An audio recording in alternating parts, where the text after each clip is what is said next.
süt, жылы su,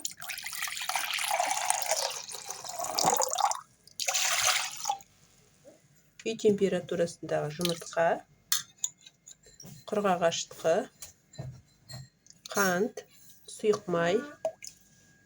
Енді жақсылап араластырамыз. Енді електен өткізе отырып, ұнымызды саламыз. Алғашқыда ұнымызды бірден салып алғанымыз жақсы. Жұмсақ қамыр емейміз. Венчиктің көмегімен араластырып аламыз.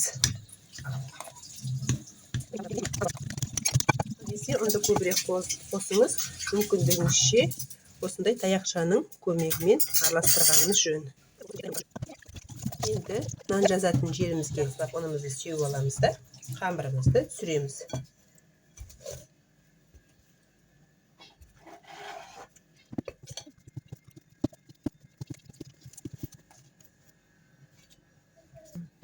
Неге мынандай кішкене жұмсақ, аздап жабысқыштығы бар қамыр пайда болу керек. Қолға жабысады. Себебі бұның құрамында құмшекер бар. Сондықтан ол жабысқыш келеді. Жұмсақ болу керек. Қайтадан ыдысымызға салып, өсімдік майын құйып қолымызға, алақанымызға бетін өсімдік майымен сылап жібереміз.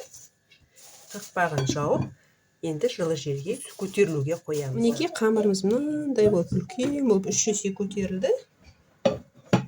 Мінекей. Үлпілдек болып. Енді қамырымызды түсіріп аламыз. Қамыр түсіретін жерімізге осылай ұнымызды себелеп аламыз да.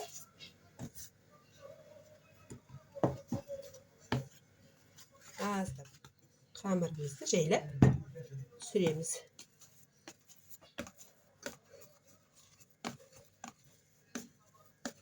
Sol керек ана.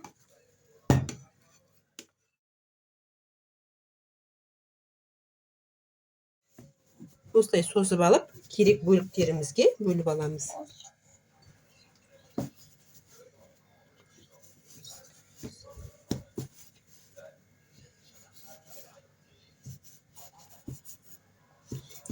Осындай 7 шелпек жасайтын болғасын, 7 бөлікке бөліп аламыз қамырымызды.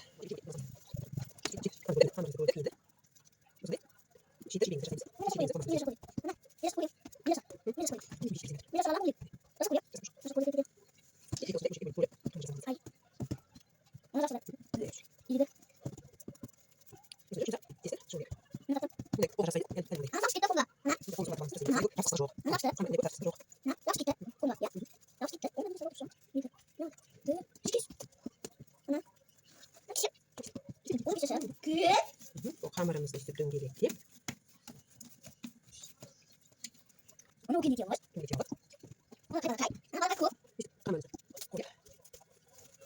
Осылай қамырымызды бетін жауып 10 минутқа қоямыз. 10 минут уақыт өтті.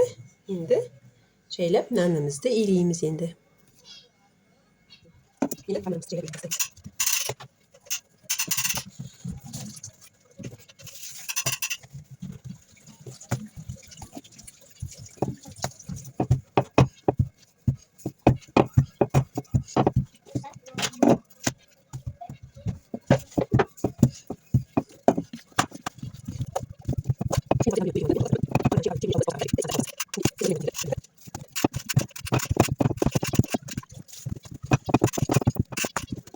Жеті шелпегімді иледім.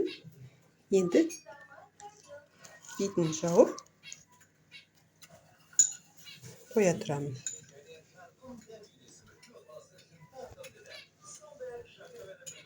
Осылай құйдым табаға. Енді қыздырамыз майымызды.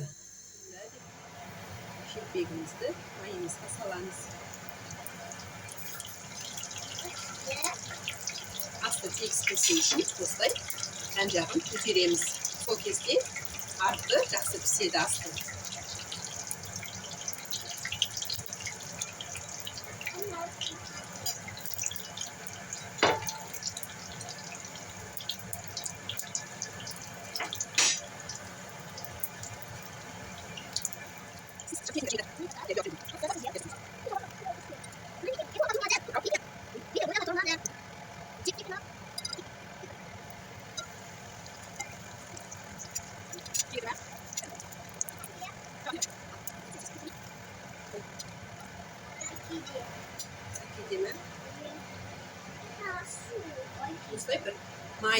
sarqып alıp alamız.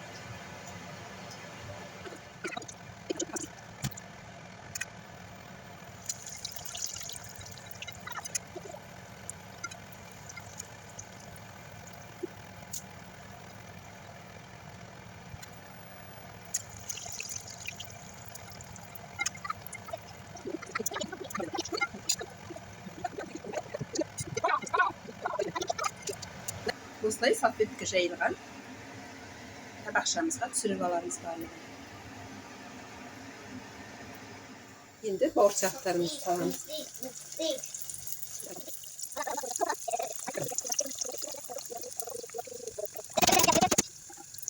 Енді дөңгелек бауырсақтарымызды бір-біріне есеп қарама-қарсы бағытта аударамыз.